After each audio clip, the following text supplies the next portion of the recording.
À la une également de ce lundi, un braquage spectaculaire à Paris. Des hommes lourdement armés ont attaqué le convoi d'un prince saoudien. L'opération a duré quelques secondes seulement. Elle était visiblement parfaitement préparée. 250 000 € ont été volés, ainsi que des documents privés. Clément Le Goff nous explique avec Caroline Robillard. Voilà ce qu'il reste de la voiture du convoi saoudien. Une carcasse en feu, abandonnée à 40 km de Paris. Elle a été filmée la nuit dernière.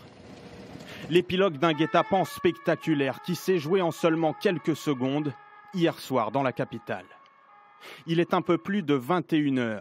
Un convoi de 11 voitures quitte l'hôtel Georges V situé à côté des Champs-Élysées. À bord de l'un des véhicules, un prince saoudien.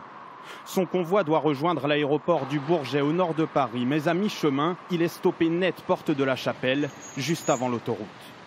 Deux voitures de grosses cylindrées bloquent le premier véhicule loué par l'entourage du prince.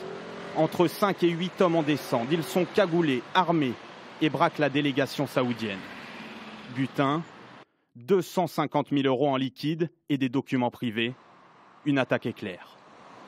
C'est un guet-apens d'un commando organisé qui a fait preuve de sang-froid, aucun coup de feu. Un commando informé, bien informé sur l'heure de passage des véhicules. C'est pas tous les jours qu'un convoi d'ambassade se fait attaquer. On peut se poser la question d'ailleurs, à savoir si c'est pour l'argent ou pour les documents officiels. L'ambassade d'Arabie Saoudite assure ce soir qu'il ne s'agit pas de documents sensibles, mais elle ne souhaite pas révéler l'identité du prince victime de cette attaque. Deux véhicules, celui-ci appartenant au convoi, l'autre au braqueur, ont été retrouvés carbonisés en Seine-et-Marne. Les voleurs pensent ainsi avoir effacé toute trace de leur attaque.